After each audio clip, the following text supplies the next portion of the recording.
이혼 서류에 도장이나 찍어. 하유정의 목소리가 장례식장을 가르며 퍼졌습니다. 조문객들이 일제히 고개를 돌렸고 흰 봉투가 윤서진의 발끝으로 떨어졌습니다.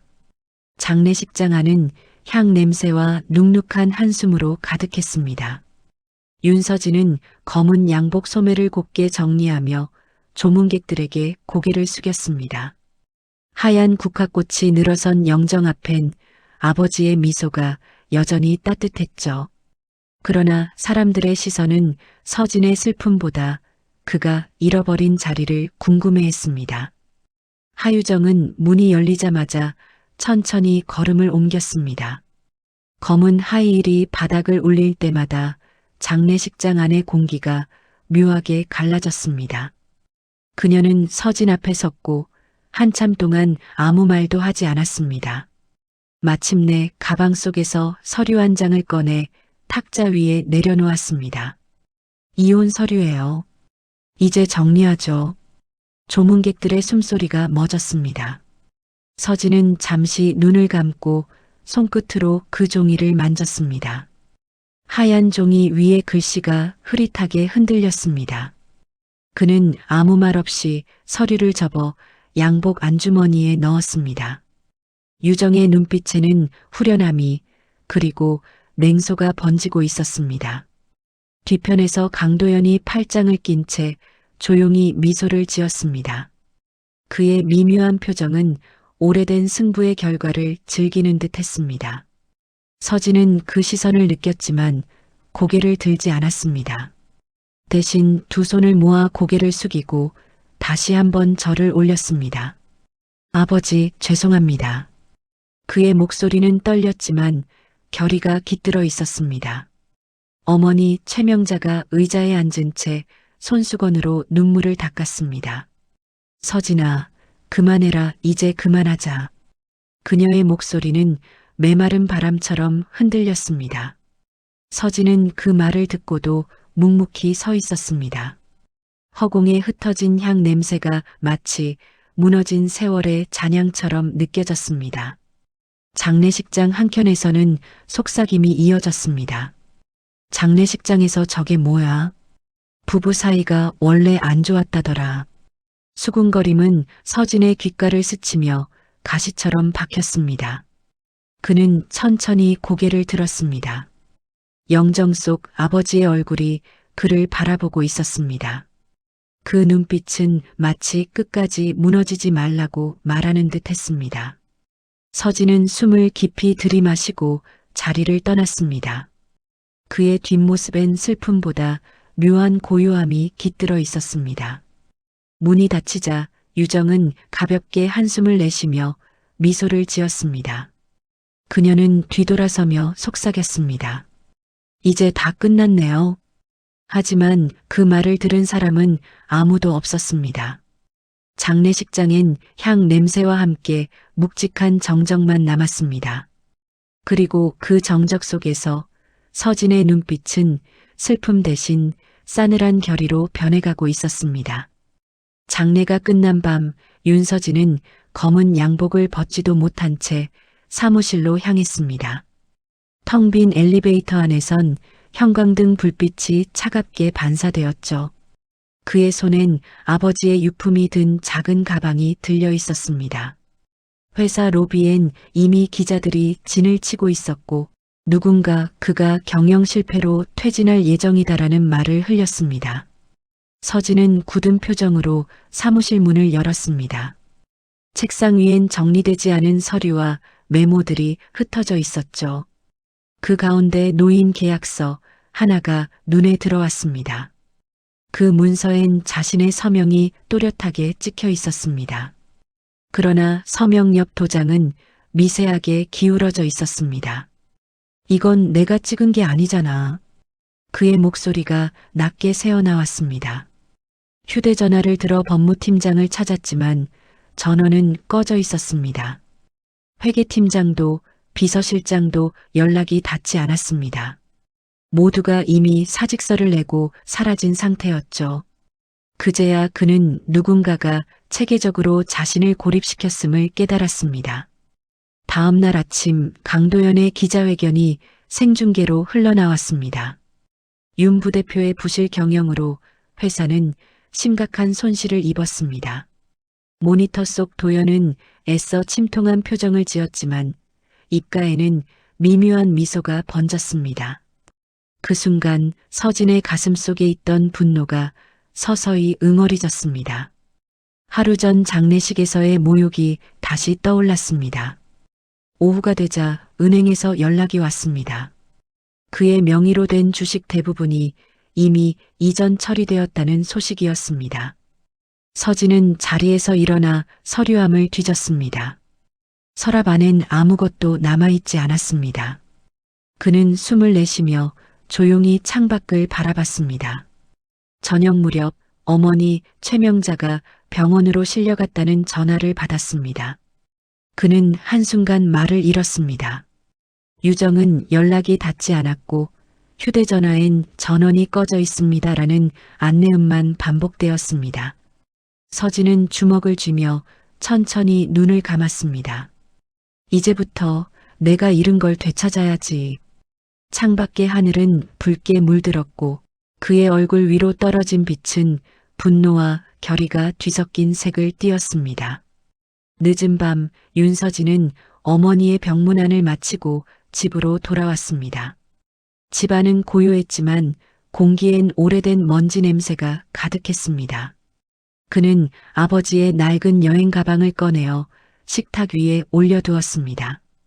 가방의 지퍼는 녹이 슬어 있었고 손잡이에는 마른 가죽이 갈라져 있었습니다.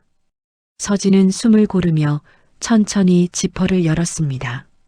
안에는 오래된 시계, 편지, 그리고 두꺼운 봉투 몇 개가 있었습니다. 그중 하나의 봉투에는 윤 회장 비공개 자산 관련이라는 글씨가 적혀 있었죠. 그는 봉투를 조심스럽게 찢고 안을 들여다보았습니다. 낡은 종이 냄새와 함께 여러 장의 문서가 쏟아져 나왔습니다. 서진의 눈이 한 문구에 멈췄습니다. 신탁계약서 수탁자 강도현. 그는 문서를 붙잡은 채 숨을 멈췄습니다. 이건 뭐지? 낮은 중얼거림이 흘렀습니다. 계약서의 날짜는 아버지가 돌아가시기 불과 한 달 전이었습니다. 그는 손끝으로 글자를 따라가며 읽었습니다. 수익자 윤서진. 신탁자산 강남 소재 건물 10채. 순간 그의 심장이 크게 뛰기 시작했습니다. 이걸 왜 숨기셨지? 그는 다시 봉투를 뒤져 다른 문서를 꺼냈습니다. 그 안에는 은행 계좌 내역과 부동산 관리법인의 이름이 적혀 있었습니다. 계좌의 주체는 한성개발법인 신탁이었고 서명은 분명 아버지의 것이었습니다. 서진은 재빨리 노트북을 켜고 해당 법인을 검색했습니다. 화면 속에는 익숙한 이름이 떠올랐습니다. 대표이사 강도현. 그는 의자를 밀치고 자리에서 일어섰습니다. 한순간 모든 조각이 맞춰지는 듯 했습니다. 아버지의 자산을 가로챈 사람, 그게 도연이었어. 그의 눈빛이 차갑게 변했습니다. 손에 쥔 계약서가 구겨졌고 종이 끝이 떨렸습니다. 그는 즉시 변호사에게 연락해 문서의 진위 확인을 요청했습니다. 변호사는 이건 확실히 위조가 아닙니다. 합법적 신탁입니다. 라고 답했습니다. 그제야 서진은 깊은 숨을 내쉬었습니다. 그의 표정엔 오랜 절망 끝에 깨어나는 의지가 스쳐갔습니다. 비가 내리기 시작했고 창문 너머로 번개가 하늘을 갈랐습니다. 그 빛이 잠시 그의 얼굴을 비추며 새로운 결심을 드러냈습니다. 그는 조용히 중얼거렸습니다. 이제 시작이야. 며칠 뒤 한성건설 본사 회의실엔 무거운 공기가 깔려 있었습니다. 긴 테이블 한가운데 임원들의 시선이 한 사람에게 쏠려 있었습니다. 윤서진은 침착한 표정으로 자리에 앉았지만 그의 손끝은 굳어 있었습니다. 그 앞에는 부대표 회의만이라는 제목의 서류가 놓여 있었습니다. 강도연은 서류를 펼치며 조용히 입을 열었습니다. 윤 부대표의 경영 실패로 회사는 심각한 손실을 입었습니다. 더 이상 좌시할 수 없습니다. 그의 목소리는 차분했지만 미세한 승리의 미소가 묻어 있었습니다. 임원들은 서로 눈치를 보며 서류에 도장을 찍기 시작했습니다. 도장에 붉은 잉크가 한 줄씩 찍힐 때마다 서진의 심장은 천천히 무너져 내렸습니다. 그는 말없이 회의실을 나와 복도를 걸었습니다. 형광등 불빛이 길게 드리워진 바닥 위로 그의 그림자가 흔들렸습니다. 사무실 문마다 속삭이는 소리들이 들렸습니다. 결국 저렇게 됐네. 역시 강 부사장이 대단해. 그 말들이 가시처럼 들렸습니다. 그때 휴대전화가 진동했습니다. 병원에서 걸려온 번호였습니다. 어머니 최명자가 급히 찾는다는 연락이었습니다. 그는 서둘러 병원으로 향했습니다. 병실 문을 열자 어머니가 창가 쪽에 앉아 있었습니다. 창밖으로는 늦은 오후의 햇살이 흘러들고 있었습니다. 그녀는 약한 손으로 작은 열쇠를 내밀었습니다. 이건 내 아버지가 남긴 거야. 꼭 내가 가져야 한다고 하셨단다. 서진은 떨리는 손으로 열쇠를 받았습니다. 그 열쇠에는 작은 표식이 새겨져 있었습니다. 한성금고 3-B.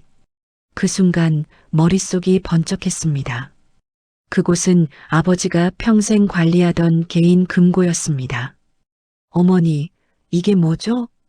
그녀는 미소를 짓다가 눈을 감았습니다. 너한테 줄 때가 된 것 같구나. 그녀의 목소리는 희미했지만 확신에 차 있었습니다. 서진은 어머니의 손을 꼭 잡았습니다. 그 손은 차갑고도 따뜻했습니다. 그는 속으로 다짐했습니다. 이제부터 다시 시작이야. 아버지의 진실을 내가 밝힌다. 병실 밖으로 나오자 석양빛이 복도를 붉게 물들였습니다. 그 빛 속에서 서진의 뒷모습은 더 이상 무너진 사람의 그림자가 아니었습니다. 그는 천천히 걸음을 옮기며 주먹을 쥐었습니다. 그 손 안에는 열쇠가 단단히 쥐어져 있었습니다. 그것이 복수의 시작이 될 줄은 아무도 몰랐습니다. 윤서진은 이른 아침부터 한성금고 앞에 서 있었습니다. 차가운 금속 문 위로 3-B라는 표식이 빛을 받으며 희미하게 반짝였습니다. 그는 어머니에게 받은 열쇠를 꺼내어 잠금 장치에 꽂았습니다.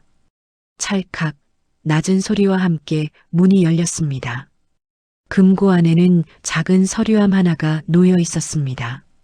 그는 조심스럽게 뚜껑을 열었습니다. 그 안에는 신탁관리 문서와 아버지의 친필 메모가 들어 있었습니다.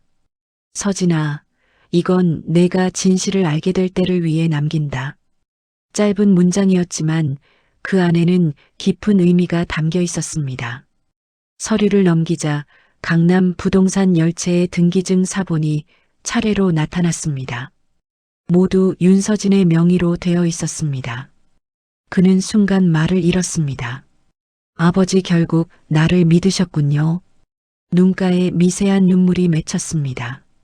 그러나 곧 그 눈물은 결심으로 바뀌었습니다. 그는 서류를 정리해 가방에 넣고 바로 변호사 사무실로 향했습니다. 법적으로 모든 신탁 자산을 이전받기 위한 절차를 밟았습니다.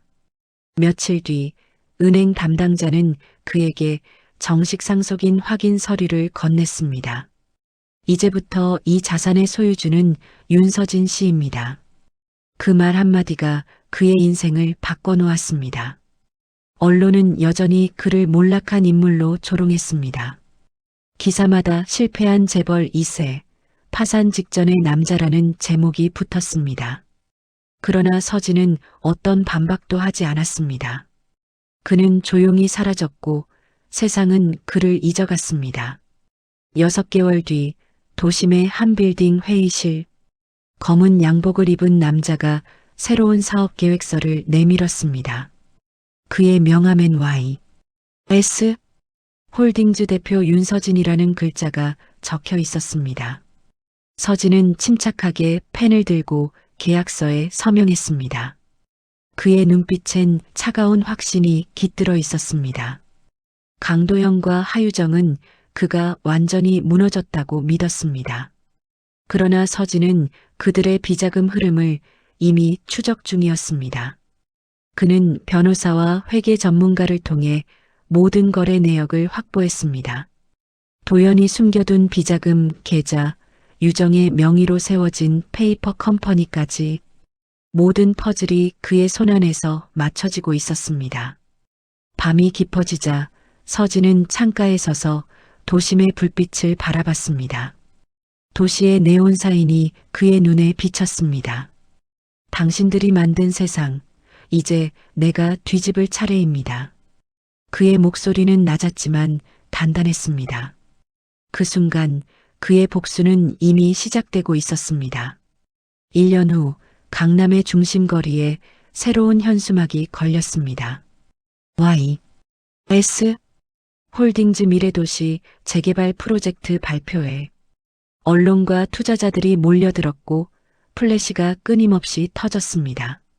그 무대 위 검은 양복을 입은 한 남자가 조용히 걸어 나왔습니다. 그는 윤서진이었습니다. 서진은 미소를 지으며 연단 위에 섰습니다. 그의 어깨는 과거보다 단단해졌고 눈빛엔 흔들림이 없었습니다. 저희는 강남의 새로운 미래를 그립니다. 차분한 목소리가 마이크를 타고 퍼졌습니다. 기자들의 카메라 셔터 소리가 연이어 울렸습니다. 강도연은 TV 생중계 화면을 보며 자리에서 벌떡 일어났습니다. 저 인간이 분노가 치밀어 올랐습니다. 그는 즉시 비서에게 전화를 걸어 자금팀을 소집하라고 지시했습니다. 한편 하유정은 호텔 스위트룸에서 화면을 바라보며 입술을 깨물었습니다. 저게 살아있었다니. 서진의 기자회견이 끝나자 YS 홀딩즈의 주식이 급등했습니다. 그는 이미 강남 주요 부동산을 자신의 신탁 계좌로 이전해둔 상태였습니다. 기자들은 몰락한 재벌 2세의 화려한 복귀라며 헤드라인을 쏟아냈습니다. 서진은 기자회견장을 나서며 짧게 미소를 지었습니다. 이제 진짜 시작이지. 그날 저녁 검찰청 내부에서 한 통의 익명 제보가 접수되었습니다. 발신자는 YS. 첨부된 파일엔 한성건설의 비자금 내역이 상세히 적혀 있었습니다. 며칠 뒤 뉴스 속보가 전국을 뒤흔들었습니다. 한성건설 비자금 200억 조성 의혹 강도현 부사장 연루. 유정은 식탁에 앉은 채 그 뉴스를 보고 멍하니 화면을 바라봤습니다. 서진은 사무실에서 그 장면을 모니터로 지켜봤습니다. 창밖에는 어둠이 내려앉았고 도시의 불빛이 유리벽에 반사되었습니다. 그는 조용히 커피를 한 모금 마셨습니다. 도현, 내가 만든 함정이 이제 너를 삼킬 거야. 그의 목소리는 차분했지만 미소 속엔 냉철한 단호함이 깃들어 있었습니다. 강도현은 새벽부터 회사로 들이닥친 수사관들을 보고 얼이 빠졌습니다. 검은 정장을 입은 이들이 사무실 서류를 압수하고 컴퓨터 하드를 봉인했습니다. 그는 필사적으로 휴대전화를 꺼내 변호사에게 연락했지만 아무도 받지 않았습니다. 기자들이 몰려와 카메라를 들이대며 외쳤습니다. 비자금 혐의 사실입니까? 하유정 씨와의 관계는 어떻게 됩니까? 도연은 눈앞이 아득해졌습니다. 그의 손에서 휴대전화가 떨어졌고 얼굴이 창백하게 질렸습니다. 곧 수사관이 다가와 체포영장을 내밀었습니다. 강도현 씨 횡령 및 배임 혐의로 체포합니다. 도연의 어깨가 무겁게 떨어졌습니다. 같은 시각 하유정은 검찰 조사실에 앉아 있었습니다. 밝은 조명 아래에서 그녀의 표정은 이미 무너져 있었습니다. 모두 강도연이 시켰어요. 전 그저 따랐을 뿐이에요. 그녀의 목소리는 떨렸고 손끝은 차갑게 식어 있었습니다. 기자들의 카메라 플래시가 번쩍일 때마다 눈물이 흘러내렸습니다. 법정 안 윤서진은 침착하게 증거 서류를 꺼냈습니다. 아버지의 신탁계약서, 비자금 계좌 내역, 위조 서명 감정서가 차례로 제출되었습니다. 판사는 조용히 서류를 넘겨보았습니다. 방청석에는 기자와 관계자들이 숨을 죽였습니다. 서진은 짧게 숨을 들이마시며 말했다. 이 서류들은 아버지의 명예를 되찾기 위한 진실입니다. 그의 목소리는 흔들리지 않았습니다. 법정 한켠에 앉은 어머니 최명자는 휠체어에 앉은 채 눈을 감고 있었습니다. 그녀의 손등 위에는 흰 손수건이 놓여 있었습니다. 판사는 한동안 침묵하다가 입을 열었습니다. 법원은 윤 회장의 신탁 자산과 유 원장 효력을 인정합니다. 순간 방청석에서 탄성이 터져 나왔습니다. 기자들의 셔터 소리가 연달아 울렸습니다. 도연은 고개를 숙였고 유정은 얼굴을 가리며 눈물을 흘렸습니다. 서진은 천천히 고개를 들었습니다. 법정 위의 천장 불빛이 그의 눈동자에 반사되었습니다. 판사는 마지막으로 한 문장을 덧붙였습니다. 정의는 늦을 수 있어도 사라지지 않습니다. 그 말이 울려 퍼지는 순간 서진의 눈가가 젖었습니다. 그는 천천히 고개를 숙이며 속으로 중얼거렸습니다. 이제야 아버지를 똑바로 마주볼 수 있겠네요. 그는 법정을 나서며 휠체어에 앉은 어머니의 손을 잡았습니다. 그 손은 따뜻했고 오랜 슬픔이 녹아내리는 듯 했습니다. 두 사람은 말없이 복도를 걸어나갔습니다. 그들의 뒷모습 위로 햇빛이 부드럽게 비쳤습니다. 그 빛 속에서 서진의 표정은 처음으로 편안해 보였습니다. 봄 햇살이 강남 거리를 환하게 비췄습니다. 윤서진은 새로 완공된 빌딩 앞에 서 있었습니다. 유리 외벽에 그의 이름이 새겨진 간판이 반짝였죠. 윤재단. 그는 조용히 숨을 고르고 현판식을 준비했습니다. 기자들과 손님들이 모여들었고 사회자의 안내음이 울렸습니다. 이 재단은 고 윤 회장의 뜻을 이어 사회적 약자를 돕기 위해 설립되었습니다.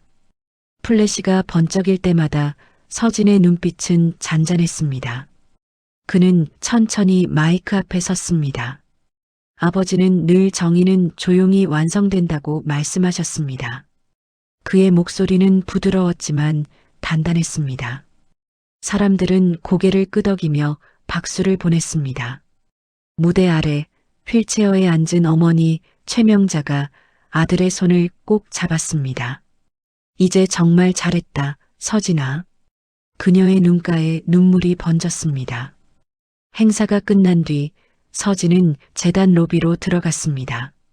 벽면에는 흑백으로 인화된 아버지의 사진이 걸려 있었습니다. 그 아래엔 짧은 문구가 새겨져 있었습니다. 정직은 때로 가장 조용한 복수다.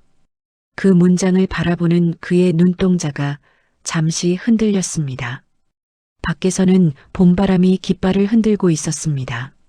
멀리서 아이들이 웃으며 학교로 향했습니다.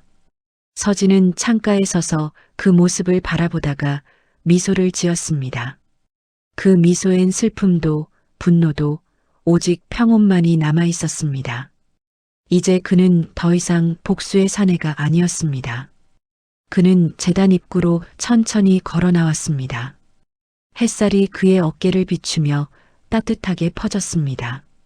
기자들이 또다시 플래시를 터뜨렸지만 이번엔 그 빛이 부담스럽지 않았습니다. 그는 잠시 하늘을 올려다봤습니다. 아버지, 약속 지켰습니다. 그의 목소리는 바람에 섞여 사라졌습니다. 그 순간 하늘 위 구름이 흩어지고 밝은 빛이 쏟아졌습니다. 윤서진은 그 빛을 향해 천천히 걸어갔습니다. 그의 뒷모습은 한결 가벼워졌고 긴 그림자가 햇살 속으로 사라졌습니다.